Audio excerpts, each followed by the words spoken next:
अस्सलाम वालेकुम, मैं हूँ अयाज ब्रोही। अपने यूट्यूब चैनल में आपको खुशामदीद कहते हैं। आज बात करेंगे फ़िरोज़ खान और अलीज़ फ़ातिमा के के बाद जो अदालत में उनका केस ज़ेर समाअत था, उसमें अदालत ने फ़िरोज़ खान की दरख्वास्त पर अलीज़ फ़ातिमा को हुक्म दिया था कि हर महीने जो है बच्चों की 2 दफ़ा जो है फ़िरोज़ खान से मुलाकात करवाई जाए। आज जो है दूसरी मरतबा फ़िरोज़ खान की बच्चों से मुलाकात जो है वो अदालत में करवाई गई है। फ़िरोज़ खान 12 बजे तक अदालत में आ गए थे। अलीज़ फ़ातिमा कुछ लेट हो गई थी। फ़िरोज़ खान ने पासपोर्ट और उनकी एनआईसी जो है वो अदालत में सबमिट कराई। उसके बाद उनकी मुलाकात जो है वो शुरू हो गई। 12:10 पर ये मुलाकात शुरू हुई और अदालत ने 1:40 तक ये जो है वो मुलाकात जारी रखने का हुक्म दिया था। तो इस मुलाकात के दौरान अंदर क्या क्या हुआ और अलीज़ फ़ातिमा क्यों जो है वो अंदर मुलाकात में नहीं थी, क्या वजह थी, इसके हवाले से हमारे जियो न्यूज़ के सीनियर कोर्ट रिपोर्टर अमीन अनवर वो हमारे साथ होंगे। सारी सूरत हाल उन्होंने आंखों से देखी थी और हम भी वहाँ पे मौजूद थे। अमीन भाई, ये आज फ़िरोज़ खान 12 बजे से पहले ही आ गए थे। अलीज़ फ़ातिमा को 10 मिनट लेट हो गई थी, वो पूछी थी। तो ये बताएं कि फ़िरोज़ खान ने आके एनआईसी जमा कराई, उसके बाद मुलाकात जो है वो शुरू हो गई। तो अदालत ने क्या कहा अलीज़े को, और अलीज़े अंदर जो मीटिंग रूम है उसमें क्यों नहीं गई? देखें अयाज बुरई साहब, आपने बिल्कुल ठीक कहा कि ठीक 12 बजने से 5 मिनट पहले जो है वो Firoz Khan family court east पहुंचे थे अपने बच्चों से मुलाकात के लिए, क्योंकि अदालत के हुक्म पर हर 15 दिन के बाद ये मुलाकात वहां पर होती है। और ये 1.5 घंटे का जो टाइम होता है, ये सिर्फ बच्चों का वालिद के साथ मुलाकात का टाइम होता है, क्योंकि इसके अलावा बच्चे माँ के साथ रहते हैं। शायद यही वजह हो सकती है कि क्योंकि हमने देखा था कि गुज़िश्ता समात पर भी अलीज़ फ़ातिमा को जो है वो अंदर नहीं जाने दिया गया था। और उन्होंने जब अदालत से जाके रिक्वेस्ट की कि बच्ची अभी छोटी है, क्योंकि वो 7-8 माह की है, वो माँ के बगैर शायद इतनी देर ना गुजार सके, और उसके बाद उन्हें जाने की इजाज़त दी गई थी। लेकिन उसके बाद हमें पता चला है कि जो फ़िरोज़ खान के वकील हैं, उनकी जानिब से भी एतराज़ किया गया था कि अलीज़ फ़ातिमा को जो है मुलाकात में नहीं होना चाहिए।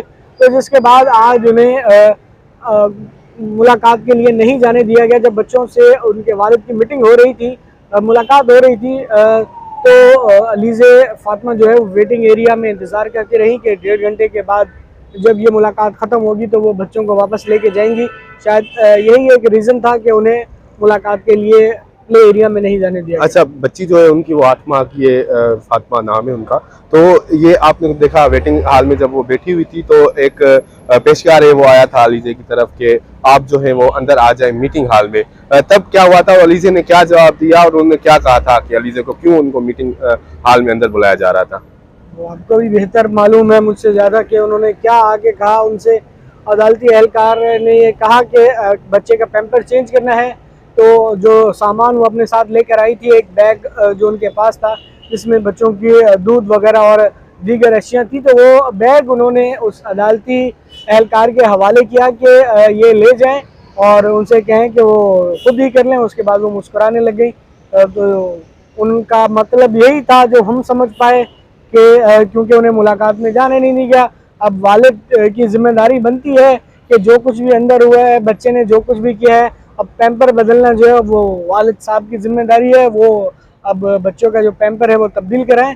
तो वो अंदर नहीं गई। जो अदालती एहलकार था वो सामान लेकर चला गया, और उसके बाद ठीक 1:40 पर जब मुलाकात हुई तो बच्चे बाहर आए, और उसके बाद वो अपनी माँ के साथ, अलीज़ फ़ातिमा के साथ वापस घर रवाना हो गए। अच्छा, 1:40 तक ये मुलाकात जारी रहनी थी, लेकिन वो मीटिंग जो है जल्दी खत्म कर कर आ गए थे। मेरे ख्याल से 10-15 मिनट पहले ही आ गए थे। तो अलीज़े जो वेटिंग रूम में बैठी हुई थी, तो वहाँ पे एहलकार आ गए थे कि अदालती एहलकार जो थे वो आ गए थे कि मीटिंग खत्म हो गई और फ़िरोज़ खान और बच्चे जो है अदालती कमरे में आ गए, आप आके बच्चे वापस ले लें। शायद 5-10 मिनट पहले हो गई हो सकता है कि उन्हें टाइम का अंदाज़ा ना हुआ। ये कोई इतनी बड़ी बात नहीं है। 5-10 मिनट पहले या बाद में मीटिंग तो ख़त्म होनी होती है। तो जैसे ही मुलाकात ख़त्म हुई तो फिर आपको पता है कि अदालती ऑर्डर है कि मुलाकात से पहले पासपोर्ट और CNIC की कॉपी और जो फ़ीस होती है कोर्ट की, वो जमा करानी होती है। और मुलाकात के बाद अदालती ऑर्डर के मुताबिक पासपोर्ट और जो NIC है वो वापस हवाले किया जाता है फ़िरोज़ खान के। और अब केस की मज़ीद समाअत आपको पता है कि 29 अक्टूबर को है।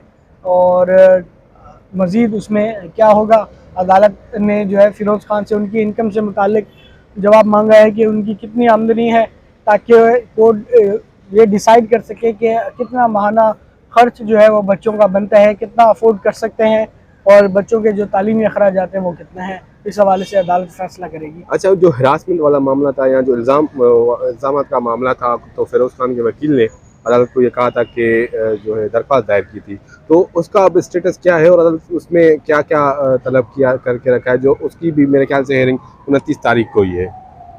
देखिए, हिरासमेंट का मामला हमने देखा कि गुज़िश्ता हेयरिंग पे भी ज़ेर समात नहीं आया। मामला जो था सिर्फ वो बच्चों की मेंटेनेंस, एजुकेशन, हेल्थ और इसके अलावा जो दीगर इश्यूज़ थे बच्चों से रिलेटेड, उसी के इर्द गिर्द ही रहा। वो एप्लीकेशन ज़रूर फाइल की गई है, लेकिन अभी तक उस पर कोई आर्गूमेंट्स नहीं हुए हैं।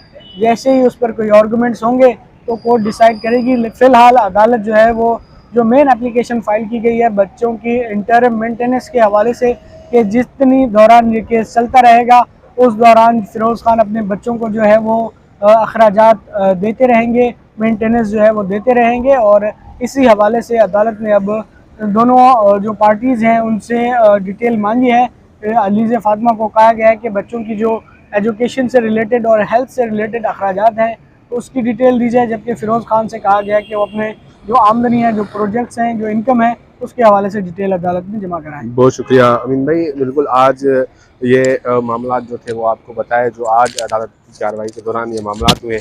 अलीज़ा को अंदर जो है मीटिंग हॉल में जाने नहीं दिया गया, अदालत ने उनको रोक दिया और हमारी बात हुई तो उनके वकला से, तो उनका ये कहना था कि अलीज़ा के लिए ये कहा गया अदालत की जानिब से कि गुज़िश्ता मीटिंग में आपने जो है वो थोड़ा मामला जो है गड़बड़ हुए थे और आपने रोकने की कोशिश की थी और उसमें मामला थोड़े ख़राब हुए थे, जिस वजह से आज की मीटिंग में आप अंदर नहीं जाएंगे। उन्होंने कहा था अदालत को कि बच्ची मेरी जो है वो 8 माह की, इस वजह से मैं गुज़िश्ता जो मीटिंग हुई थी उसमें भी जा रही थी, क्योंकि वो रोती है और उनकी बच्ची भी है, तो इस वजह से बहुत सारी चीज़ें होती हैं। तो आज जब अदालत ने ये हुक्म दिया कि आप अंदर नहीं जाएंगे, तो अलीज़ा वेटिंग एरिया में इंतज़ार करती रही, 1.5 घंटे तक इंतज़ार करती रही। लेकिन 20-25 मिनट के बाद जो है अदालत का अमला जो है वो अलीज़ा की तरफ आया, उनसे कहा कि आप जो है अंदर मीटिंग हॉल में आ जाएं, जिस पर अलीज़ा ने मना कर दिया, कहा कि मैं नहीं आऊँगी क्योंकि अदालत का हुक्म है और अदालत का हुक्म मानना जो है वो ज़रूरी है। और अलीज़ा ने जो है वो जो उनके पास सामान था छोटी बच्ची का,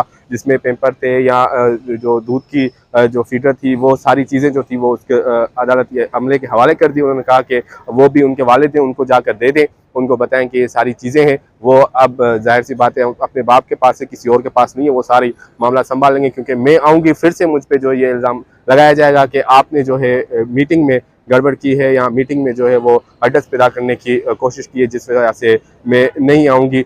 इसी मामले पे जो है वो ये सारी चीज़ें हुई और जब मीटिंग ख़त्म होने 1:40 पर ये मीटिंग ख़त्म होनी थी, लेकिन उससे पहले ही फिरोज़ खान बच्चों को जो है वो लेकर कोर्ट रूम में पहुँच गए और उन्होंने कहा कि मीटिंग अब मैं जाना चाहता हूँ और मीटिंग ख़त्म हो गई है। और अदालत ने NIC और जो पासपोर्ट थे उनके वापस कर दिए और अलीज़ा को ये हिदायत की कि आइंदा जो है आप पाबंदी करें टाइम की और मीटिंग जो हो वो टाइम पर ही हो। आज जो जिस जज के पास ये केस चलता है वो छुट्टी पर थे, रुखसती पर थे, इस वजह से उनके पास नहीं चल सका। दूसरे लिंक जज के पास जो है ये मामला आया, जहाँ पर फिरोज़ खान ने आके अपना NIC और पासपोर्ट जमा कराया, उसके बाद मीटिंग स्टार्ट हुई, आखिर में भी वहाँ पर गए तो अदालत ने ये अलीज़ा को हिदायत की कि आप टाइमिंग की पाबंदी करें और टाइम पे आया करें। और जो मीटिंग में ये जो मामला होते हैं, जैसे गुज़िश्ता समात पर हुआ था, ऐसे नहीं होना चाहिए, क्योंकि आप की डिस्टर्बेंस की वजह से हम डिस्टर्ब हो जाते हैं और केसेस नहीं चल पाते, क्योंकि शोर होता है, ये सारी चीज़ें होती है, जिस वजह से आप इस चीज़ का ख्याल रखा करें। जिस पर अलीज़ा ने कहा कि मैंने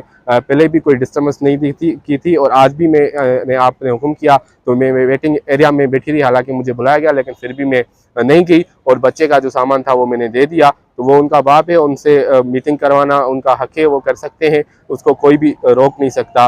जिस वजह से ये सारी आज जो है मामला हुए, उससे आपको आगाह करना था। अब इस मामले की जो हेयरिंग है वो 29 तारीख को होनी है और फिरोज़ खान की जानिब से उनकी जो इनकम है इस हवाले से एविडेंस अदालत को देने के मैं इतना कमाता हूँ और इतनी मेंटेनेंस दे सकता हूँ। और दूसरी जो चीज़ आपके साथ शेयर करनी थी कि अलीज़ा ने जो सुल्तान की एडमिशन के हवाले से गुलिस्तान जौहर में एक स्कूल है, उसमें उनको एडमिशन के लिए उन्होंने जो है सोचा है और वहाँ का चालान जो है वो फिरोज़ खान को भेजा है, जिसमें उनके वकला का ये कहना है कि हमें पता नहीं क्यों ये जो है चालान भेजा गया है, आप अदालत में रख दें। अदालत ही इसका फैसला करेगी और अदालत ही बोलेगी तो हम पैसे दे देंगे। हम ऐसे भेजा गया है चालान, ऐसे तो पे नहीं कर सकते। लेकिन 70,000 के लगभग ये चालान है जो भेजा गया है। जो सुल्तान की स्कूल की फ़ीस है ये 20,000 मंथली फ़ीस होगी और 17,000 जो रखते हैं एडवांस में स्कूल वाले। तो ये सारी चीज़ें हैं। अब आइंदा समात पे देखते हैं इस पर क्या होता है। अगर आपने हमारा चैनल सब्सक्राइब नहीं किया तो इस केस के मतलब सारी जो डिटेल है वो हम आप तक पहुँचाते रहेंगे। तो चैनल सब्सक्राइब करते हैं। तब तक के लिए हमें दीजिए इजाज़त। अल्लाह हाफ़िज़।